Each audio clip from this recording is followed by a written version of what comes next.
They insulted us. They called us names. They said all sorts of things. They described the retreat in Toronto as the gathering of members of the coalition for surrender. And they even described us almost as, descendants of Lucifer himself. And they said that we were all gathered to sell Ambazonia, that our gathering was a gathering for one Cameroon. But today, my dear brethren, the fruits are beginning to fall here, and everyone is savoring them. Hello, greetings to all and sundry, and accept revolutionary greetings, all Southern Cameroonians, all Ambazonians, from me, Comrade John Ba Akuro.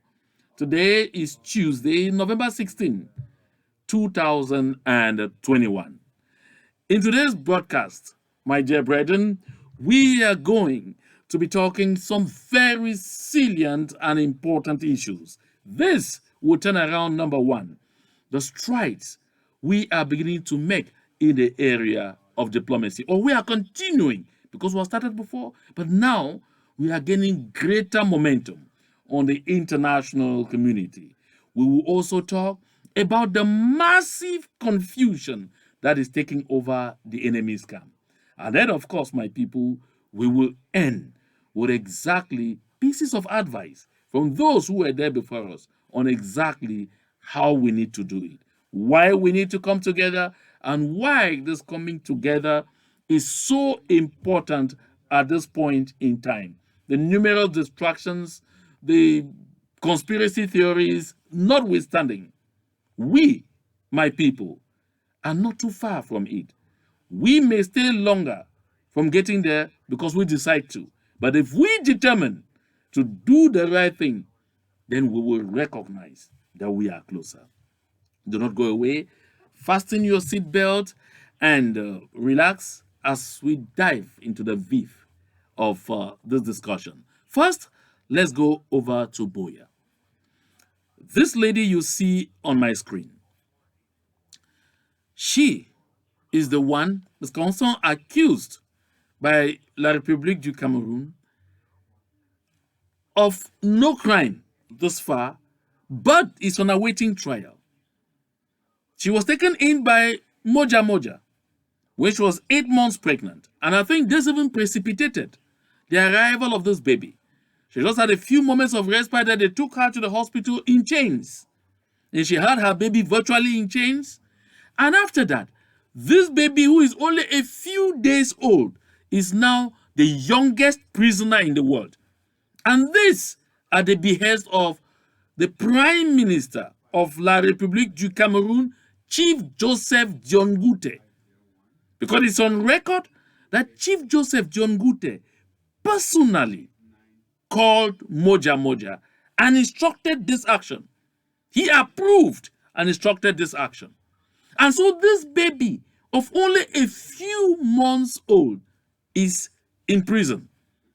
Crime that this baby's mother, her crime, only crime this far, or only charge on her this far, is that she had at one point been a girlfriend or had an affair with No Pity. Really. Really. And both of them have attained majority. Until this day, nobody is raising the little finger. The question I want to ask, like all of those who are asking, is where are the women in that country? I heard that there was a group called Southwest Northwest Women Task Force. I even saw some of them in Toronto. I heard, and I was sent pictures to see that at some point they went to the streets crying that they wanted peace. I also hear that there's one lady in Cameroon who's a politician called Kaawala, that she often takes her people and they dress in black and go onto the streets. Where are they when Miss Kong Song, for no good reason, is in prison with her baby of only a few days old, at the behest of Prime Minister John Gute Joseph. Where are they? Look at this woman. Despite her smile at her baby, this baby is the youngest prisoner in the world. And this can only happen in La République du Cameroon. And the women are silent. Silent. Because perhaps no one has doled out resources enough for them to go and sit on the streets and say, oh, we are big. No. This is the time that you have to rise up and show us. I'm urging the Takambans of the southern Cameroons to pick up this case, because those are the only women I trust. Those are the only women I believe in. That's one of those pseudo groups. I am urging the Takambans, set a day and descend onto Boya and demand the release of this lady. Enough is enough. Enough is enough. We must say it. When people power speaks, even the most hardened dictators obey. And it is time for us to make use of that soft power.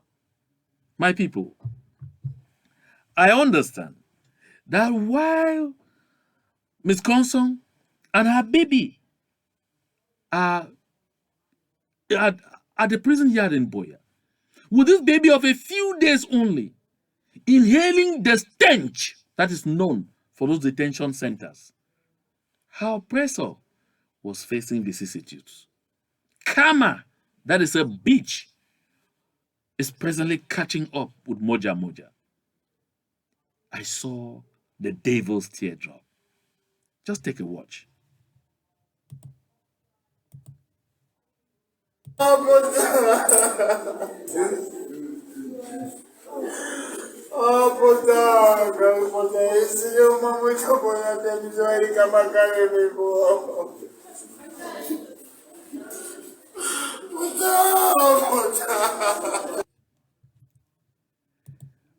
I'm sure you could see Chief Moja Moja there, hand on the head, crestfallen, tears running down his cheeks, overwhelmed, confused, because his main man, the one he always calls his son, my brother, was brought down by the bee.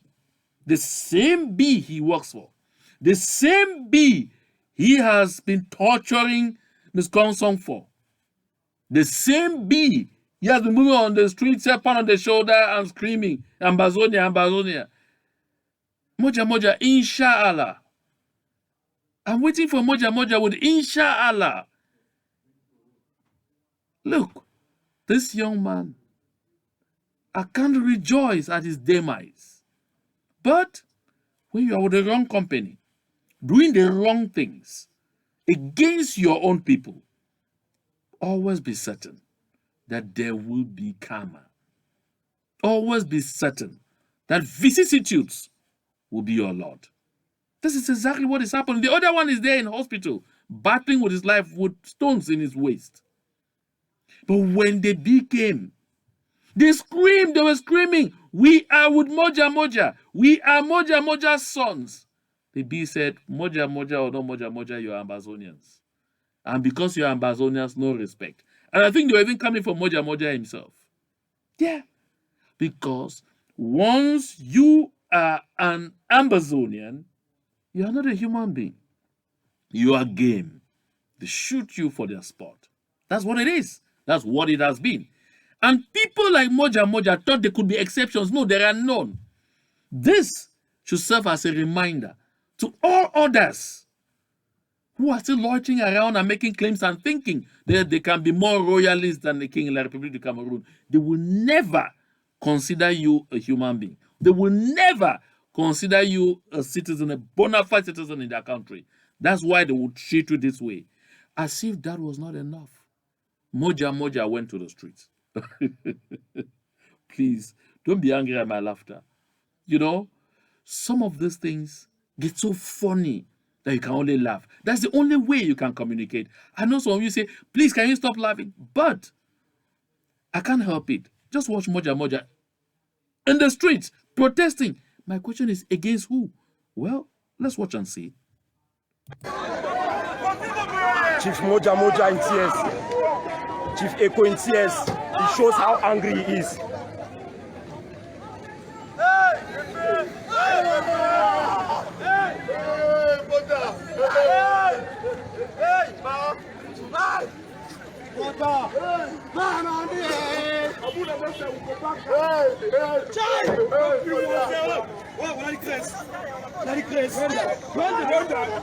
The chiefs of Boya are all coming out.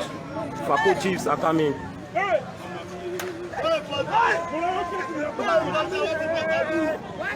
He has been stationed at the center of Clark's quarters now. The angry population of Bonduma are coming right straight to Clark's quarters in anger. As you can see, the population from Bonduma and the Boya environ are very, very mad at these gruesome killings which are going on in Boya at this juncture. So they are going now to Clark's quarters in anger, and you can see they are stopping all cars from moving. They are stopping all cars from moving. The angry. So Moja Moja can cry. Moja Moja knows the value of tears today. Like I said, you could see the devil's teardrop. Moja Moja now understands the pains of losing someone. Moja Moja now understands the modus operandi of the bee with whom he's working. Moja Moja now understands that the lives of Southern Cameroonians, of Ambazonians, don't matter in the eyes of his colleagues of the bee. Because that's policy from Yaounde. That's policy from Paris. So Moja Moja is just tasting. And I fear that's just the beginning. Because I understand, I've been made to understand, it's from grapevine though. I didn't have the time to do confirmations before I came to this broadcast. But that, Moja Moja and the gentlemen went to see, they said they were preparing for the Nganya festival. But actually, I understand they were going to do incantations and all of the things he usually does against Ambazonia's liberation. And of course, he harvested big. You could see it. Where were these chiefs of Boya when Bebe Carol Louis was brutally cut off? I didn't see the chiefs among the thousands and thousands of protesters on the streets. Where was Moja Moja? I didn't see Moja Moja crying, weeping, no. Because they thought that Bebe Carol Louis is them, not us. I did not see the chiefs. And that is why, as you could see, you see the tiny crowd moving around with the tiny group of people moving around with Moja Moja and that they are protesting. The hundreds of thousands of people in Boya who showed up in the case of Bebe Carol Louis stood aside and watched and said, that was a local derby. Oh yeah, that was a local derby. So because a local derby played, they are used to the Champions League, not a local derby. My brothers and sisters of Ambazonia, this should serve as a lesson. That never say never, it will not happen to me. Never say I'm not going to be involved because the people they are looking for will be others, or I'm of the CPDM, I'm of the B, I'm of the police, I'm of the... No, they don't care. They don't bloody care. And now, that incident with Moja Moja will bring us to the next thing that happens. It takes us to another bout, confusion in the camp of the oppressor. I said here before that they had run out of options. I said here before that our resilience, our determination, our steadfastness was giving them insomnia. And of course, look at this post. Right in the streets, they're already confused. This guy Berthier says, très mauvaise nouvelle venant ce matin du Nosso après l'incident d'hier. 8 FMO, FMO means Force de Maintien de l'Ordre, sont tombés ce matin au lieu du Santa. Ceux qui connaissent bien Bamenda, donc 5 policiers et 3 gendarmes. It's very bad news. Very bad news coming in from the Southern Cameroon today. Forces of law and order, 5 policemen, 3 gendarmes, poof, fell in Santa. Now, for those who know Bamenda, that's it. And while he is mourning, you can see his tears too. The devil's teardrops continue. You can see the tears too. They're weeping. They thought that tears were going to be the exclusive preserve of the people of Ambazonia. They felt that tears will be the exclusive preserve of our mothers, of our sisters, of our children. Hell no. And that is why when he's weeping, the Lord says he believes they have gone through all other options. He thinks he's bringing some original idea, some novelty. And he says, pour sortir de ce bourbier, il faudra procéder à une affectation des soldats originaires de la région. That is Berthier. Oh, yeah, that's no, Tonton Ben replying to Berthier. And so, this is what he says. Let me read it in English now. He says, to overcome this challenge, to come out of this conflict, this bloody conflict, come on. What we need to do henceforth is send to the front, there, in southern Cameroon, in Ambazonia, only the thugs among us. That's only those Mr. Bia's thugs, soldiers, gendarmes, police, and all whatnot, who are sons and daughters of the southern Cameroons, of Ambazonia. Let them go and face their brothers and sisters. Let them go and do the dirty job for us. Yeah. This shows you, my people, the extent to which they have confused.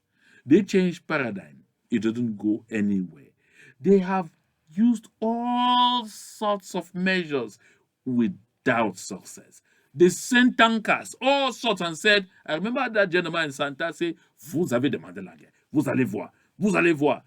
2 months on, they are weeping. And so confusion has overwhelmed them. So why this one says that in that conversation, the noble Junde tells him, not too fast. Don't think you are bringing a new idea, a wonderful idea. No. He said, et si les soldats rejoignent les séparatistes avec les armes en leur possession et l'expertise qu'ils ont reçue durant leur formation et les années en service qu'ils ont eues? That's a question. Let me take it in English. He says, and if these soldiers, these thugs from Ambazonia who are still against their people, who are with us, what if we send only them to Ambazonia? And they go with all the weapons, with all the expertise, with all their experience, and all the years that they have worked with us and know us well. What if they go and decide to fraternize with the voices in the bushes? Who will you tell this? My people, you see the confusion. They are overwhelmed. They don't know what to do anymore until they begin contemplating this kind of thing. They sit like. And listen, they had thought of this. The authorities had thought of this before. And they quickly came to the conclusion that no. That is not a risk to take. We don't trust these people. Yes, they don't trust us. That's why in a group of 10, 15, you can only have one of us. And that one is there mainly because they say you will show the roads and all that. And they make sure too often that he is not even armed. He or she is not even armed. And so, because they don't trust them. They don't trust them. Yet they keep turning around and thinking that they see them as human beings. No, they don't see us as human beings. That is why even delegations that they send abroad, when they send to an English-speaking country, even the Prime Minister, they must make sure that there is some citizen of La Republic, being a plankton, who has to sit there and make sure they hear exactly what is being said to these international partners, because they don't trust any of them. They don't trust them. That is it. And that is why I keep telling them on a daily basis, why play dangerously when you know in your heart of hearts that what you need is a freedom that we are fighting for? Because we release even you from your imprisonment. They don't think about that though. But while this confusion is going on the streets and in the minds and hearts of the citizens of La République du Cameroun, their government is not excluded. That is why there was this meeting on the 12th of November. This high-level meeting, also on the 12th of November. The meeting was held at the behest of the presidency of La République du Cameroun, and it was chaired by the minister delegate at the Ministry of Defense, Jose Betty Asomo brought together the Minister of Territorial Administration, the Secretaries of State at the Ministry of Defense, that was Jana Mary, and they were in charge of Veterans Affairs. They also brought the Delegate General for National Security and the Director General of External Research. And this communique that ended that meeting simply says the resolutions of this very important meeting will be implemented immediately. They did not announce what these resolutions were. No. They did not announce the resolutions. Of course, they are not like us who expose their things on social media and everywhere, or, in the public. They planned them, they conceived, and they determined, they said, apply immediately. But we end up still having the cables. 500 drones that have to come and make sure, identify where the boys is and the bushes, they have core areas, and send these things to take care of them there from the air. Forget about human rights watch, whatever, Amnesty International, all those embassies. They will make noise, but at the end of the day, they will go silent. And by the way, even if there's a tribunal after, because we would have won, it will be a victor's peace. And so nothing's going to happen to any of us. And then they say, by the way, even if France is there and Paris with Macron will make sure that nothing happens to us, so deploy. But then they still have difficulties. The difficulties that they have is, but how do you get these particular places? Then one of their citizens issued an audio that refused to play on this platform because of the nature, the kind of words used. He said, Ahidjo did it before. He wiped out Kati Congo, wiped out everybody, did this and that, annihilated, and nothing happened to him. And order returned. So, try the strategy on them. Wipe them out. By the way, what are they even? But they forget. Ahidjo did that in an era where there was no social media. He did that in an era where the world was yet to become a global village. He did that. Perhaps it was in the second millennium. Today, we're in the third millennium. We're in a never again generation. And so that is why it won't even work. They've brought all the tankers, everything. Changed paradigm. Announced in pomp and ceremony. How this time. Yet, the voices in the bushes have put them cow. And my brothers and sisters of the Southern Cameroon, let me change my angle to say this. I got up this morning and I was so dismayed by information that came into me from Bui County. My people, it is just the grace of God that we are not mourning and mourning seriously today. Not from wounds inflicted by the colonizer, by the oppressor, but from wounds inflicted on us by ourselves. That because someone says, I will not do an audio to castigate an initiative by other people in this movement. Because someone said, really, going forward, I don't want to fight under a group, a movement, or an organization. I want to fight for the flag.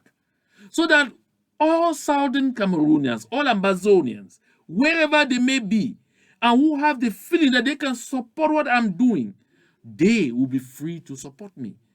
So that we send La République du Cameroun packing out of our territory. I don't want to pay allegiance henceforth to a group anymore. Because this one says so. Then let us put the flag first. I don't want to be part of the infighting.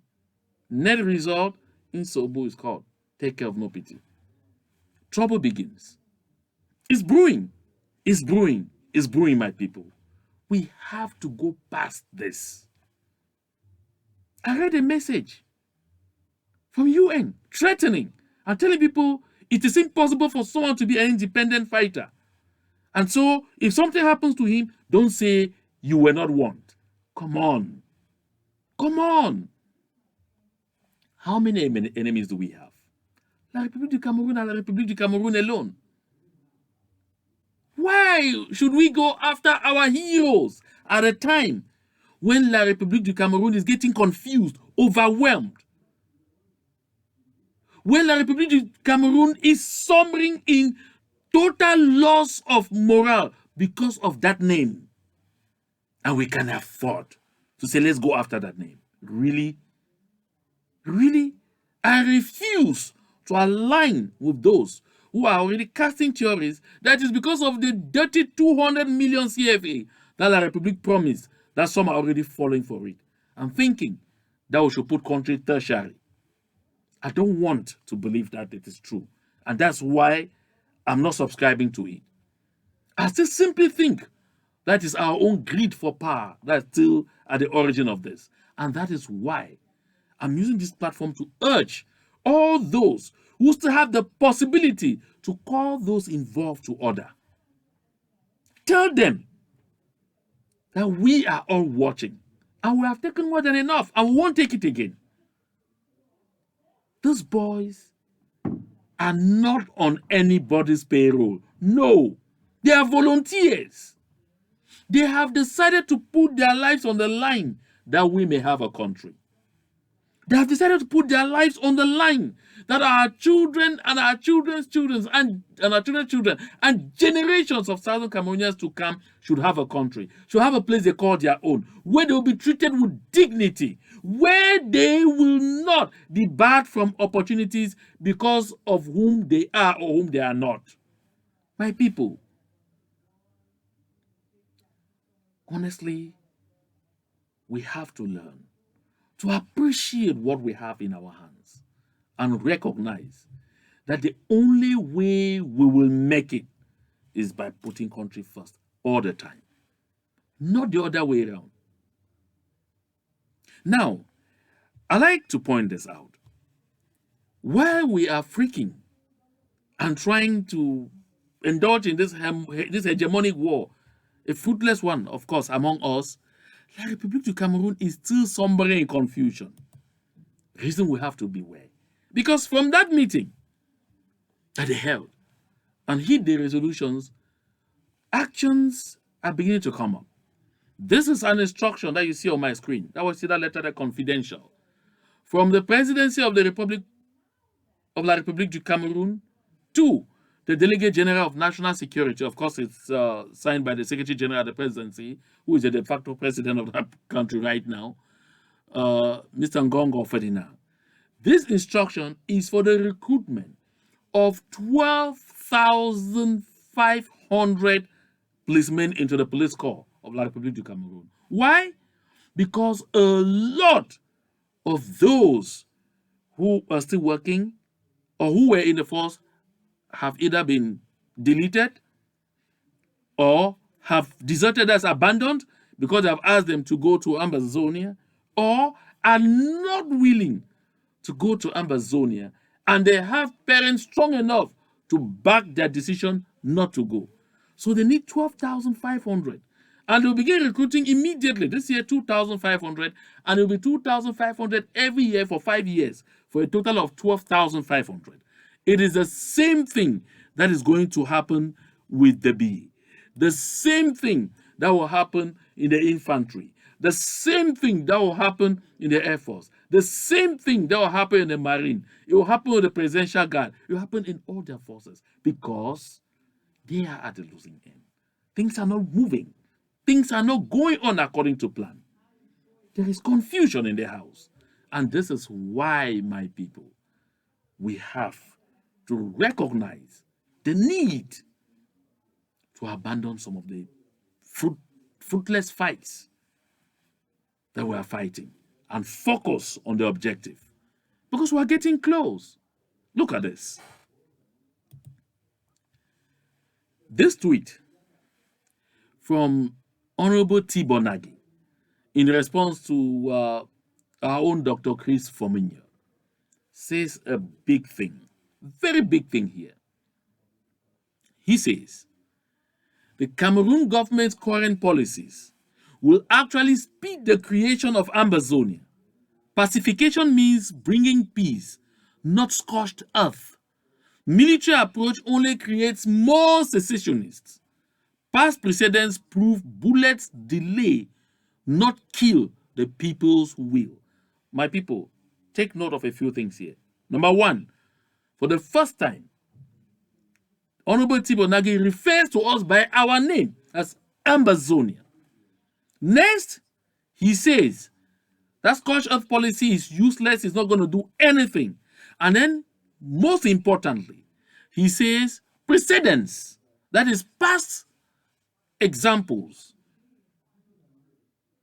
like our own, have proven that bullets can only delay but will never kill the will of the people. Oh my goodness, did you hear that? That is in the spirit. You can't kill the spirit. You can't kill an idea whose time has come with bullets. No, you can't. You will not succeed.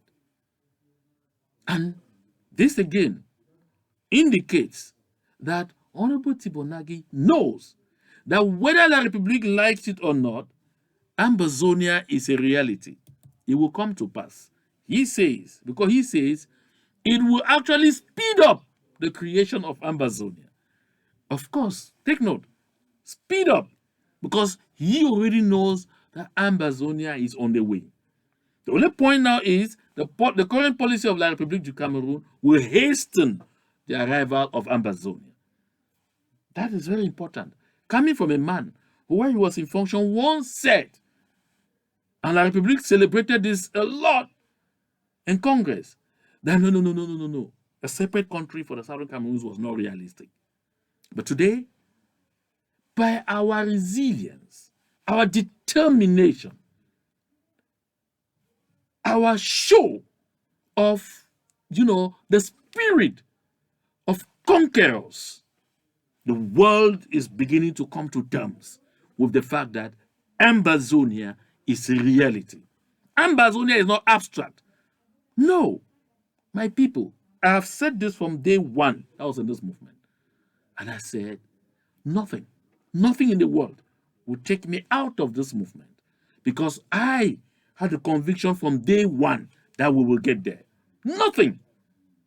I hear some people forget. Bullshit. Nothing will take me away from this movement, because that day of joy is coming. It's not far. But again, take note. This is very important now. You see, Amber News, that's how, our brethren, they decided to take Honorable Tibonagi to task and ask some obvious questions that a lot of us definitely had at the back of our minds, but have not had the courage to ask. They are saying, you waited to be a former, just like Ambassador Cohen, before talking the truth. My brother, you should have spoken and acted when you had power. Ambazonia thanks you anyway for speaking truth to power.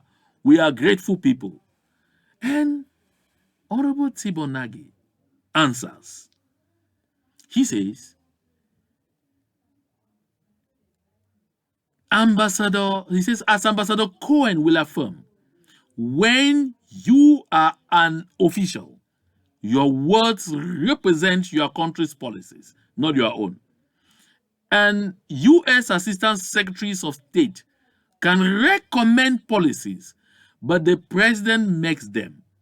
Once retired, you can speak for yourself. Now, this is an obvious answer that everybody will know, but there is something in this response that I'd like us to take note of. Listen, he says, and U.S. Assistant Secretaries of State can recommend policies, but the president makes them. Is that a message? Is that a message? Does somebody see it? Does somebody understand it? This tells you that policy directions had been proposed. But you know how government functions. It's not like just proposes, the next minute happens.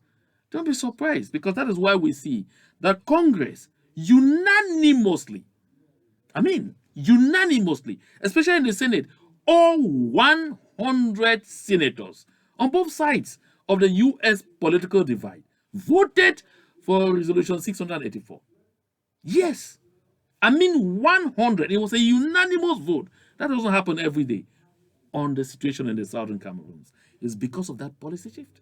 And there is something absolutely important in that resolution. That resolution empowered the executive arm of government to act.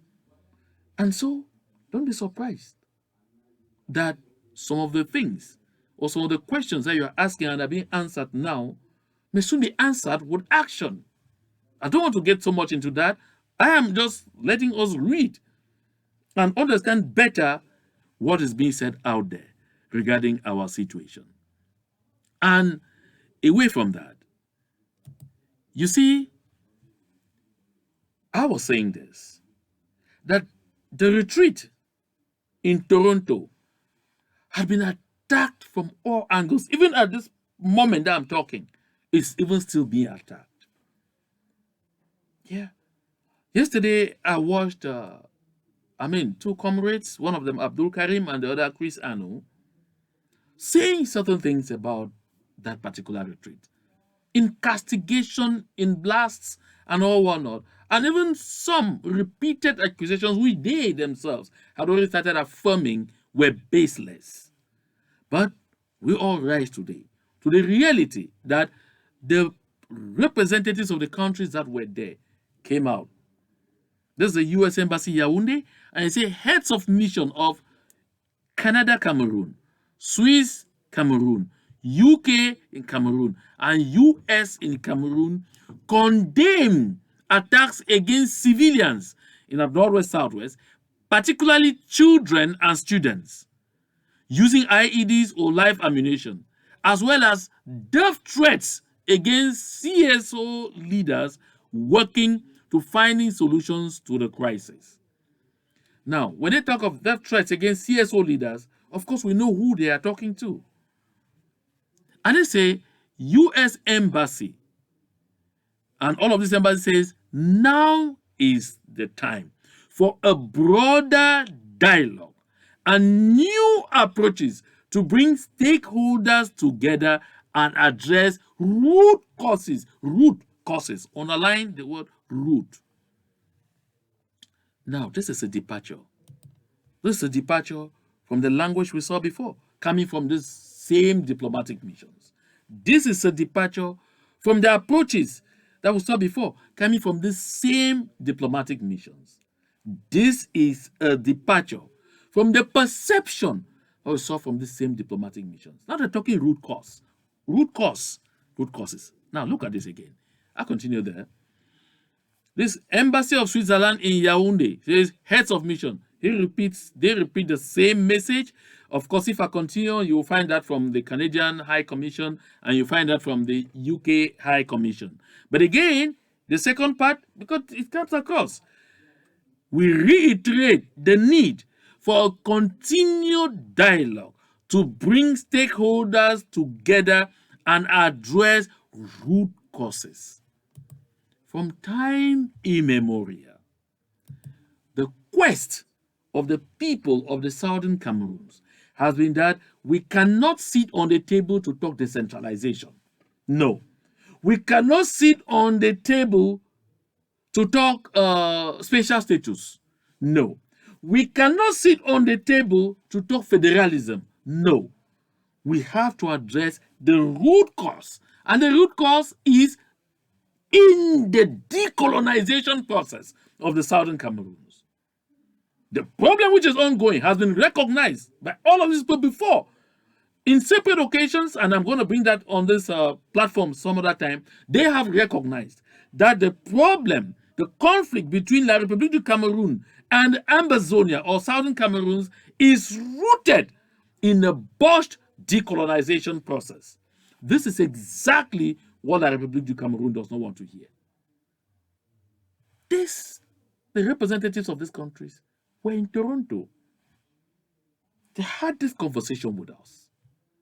We made clear to them, this is the position of the people of the Southern Cameroons. You can begin to see this. Even those who chastise and say all kinds of conspiracy theories about that retreat are happy at this development. We won't deny them the opportunity to celebrate because It is all for one and one for all. As Ambazonians, we have to bear in mind whoever brings the elephant to the table, we will celebrate it. The last time I was on a program on the SCBC with Comrade Abdul Karim, I made clear that we had never received, I'm talking at this time on behalf of the consortium, that we had never received any invitation or letter from the ACT for whatsoever reason to do anything in collaboration before turning it down. That if we did, we, as the consortium, we are the number one structure that is open at any given point for collaboration, for synergy to reign, and for cohesion to reign among us. Listen, we were at the vanguard of the Washington Collaborative Conference.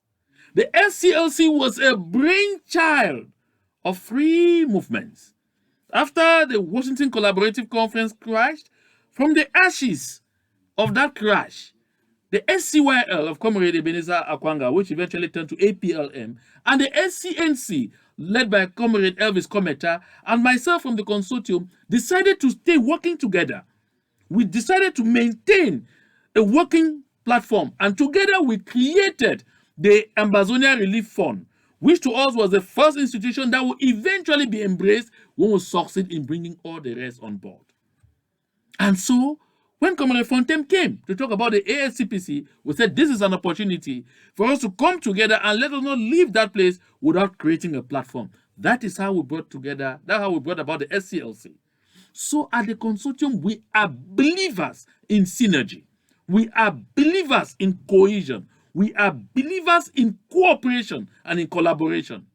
So after saying that, yesterday, I received a document from the ACT urging us to concert together and perhaps come out as a lot with some kind of statement or even separate statement, but going in the same direction on things that are happening on the ground.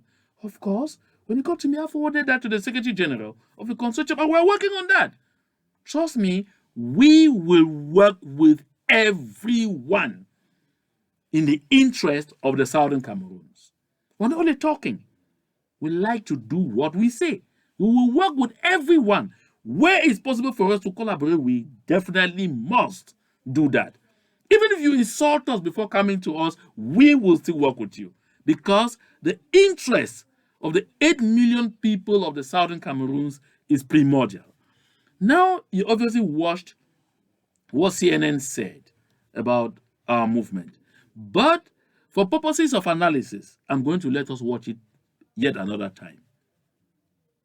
Judd, if you are somebody from West Africa, from parts of Central Africa, of course, you likely do know about the Anglophone crisis in Cameroon. But this war does seem to get very little attention in the international media. It does seem to be relatively less well known than, say, what's happening in Tigray. Why is that? Well, I think that it's been neglected, and that's been a real tragedy. And the reasons are pretty self-explanatory. This is a very complex crisis in a medium-sized country, and it's been simmering since 2016, 2017. And so most of the international media, not your program, of course, doesn't spend a lot of time on Africa. And so they're focused on Ethiopia or the Sahel or Nigeria. These are easier to convey to international communities what the stakes are. But Cameroon ends up getting short shrift. I would note that the international community, diplomats, the U.S. Congress, Africans are engaged on this topic and on this crisis, but they're not having much effect. So what can the regional community, obviously France and Cameroon have a good working relationship as well, what can the regional community actually do to create some kind of resolution, to work towards some kind of ceasefire? Well, I mean, there's a couple of challenges, right? First of all, the government so far has only made very superficial concessions. It's really dragged its feet. And on the side of the Anglophones, well, it's very divided, very fragmented. You've got elements that are for peace, just the cessation of conflict. You've got elements that want a new federal or confederal arrangement, and then you've got the secessionists, and some of them can be very hardline, very violent, attacking civilians, attacking each other, and so this has been difficult because who do you negotiate? I think the international community, though, and we've seen the Swiss do this a little bit, can bring these sides together to set up some agreed upon standards and agreed upon benchmarks for moving towards peace. But we're going to have to see a more robust and higher level engagement if we want to move forward. And from France's perspective, they're unlikely to put that much pressure on Cameroon at this point in time. Cameroon has been very useful to France in terms of fighting terrorism. It's been very useful in terms of welcoming refugees from the Central African Republic. So Paris, Emmanuel Macron, they're unlikely to rock the boat too much at this time. Yeah, you nailed it, right? Cameroon's an incredibly important counterterrorism partner for French. It's also important for the Central African Republic. And President Paul Biya of Cameroon has this long relationship with Paris, going back decades. So they're unlikely to upset the apple cart. And finally, and we see this with Paris's relationship across the region, they don't want to do things in a public manner. They don't want to potentially embarrass their former colonies. So everything is quiet. Everything is sort of behind the scenes. And it's not to say they haven't condemned some of the human rights abuses or called for dialogue, but it has been very muted in general, given what the problems are. Jad, if you are somebody from West Africa, from parts of Central Africa, of course, you likely do know about the Anglophone crisis in Cameroon. You find that in this news item on CNN, there are three important things that I retain for our attention. Number one, they call what is happening a civil war. That's exactly what La République du Cameroun doesn't want to hear. Because La République du Cameroun wants that they should feel that it's just some little, disturbance that's taking place in some place. And so, I mean, they are easily able to quell it. That's something they don't want to hear about. Number two, the other thing that comes out is what Honorable Tibor Nagy has been talking about, the role of France. You hear? You say very well. Cameroon is a counter-terrorism partner for the French, especially in Central African Republic. But of course, we know what that is all about. And again, they point out that because of the long-standing relationship between France and Mr. Paul Biya, they will not want to embarrass them. But CNN makes one clear and important observation, that France has never condemned the human rights abuses going on in the southern Cameroons, in Ambazonia, and that France has never openly called for dialogue. This is fundamental, and this is something the people of Ambazonia should know. Because I've said it over and over, and I'm convinced that a good lot of us do know that what is happening in the southern Cameroon is a proxy war of France. It is the very battle for our existence. It's a battle for our very existence, my people. The battle of our lives. Like I say, I don't have a country. France is making sure I don't have one. It is incumbent on us to make sure we have a country. And I know there are too many of us, millions of Southern Cameroonians like me, who don't have a country. I should even say all of us who don't have a country. Because La République du Cameroun and France are struggling to deny us the right to our country. So CNN points this out, the role of France. So there is no point for anybody pretending anywhere not to understand what is happening. But then, topmost, and this is the important part for us all, the expert from the Strategic Center on International Affairs says it clearly. We are so fragmented, fighting among ourselves, making it difficult for us to have the kind of traction that is required. That is the message that I picked for Ambazonians in that outing. This is why I continue to repeat by day and by night that the international community's attention we seek has a price tag.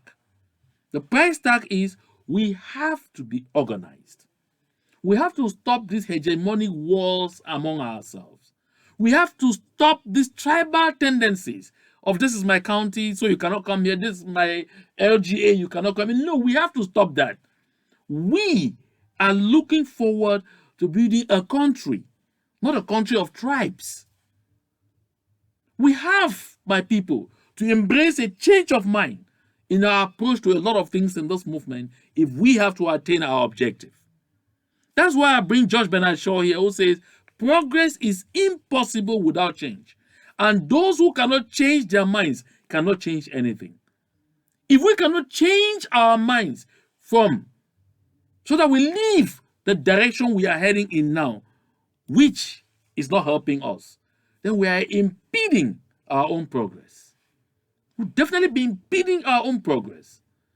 It is incumbent on us all to recognize that there is need for us to re-strategize, to change our strategy again. Listen, I've always said, we don't have to love each other. No. All we have to do is recognize that we need each other to do it together. Is to recognize that we need each other for the sake of togetherness is strength. Is to recognize that in Sobu and no pity must work together for us to attain our objective. We must recognize this.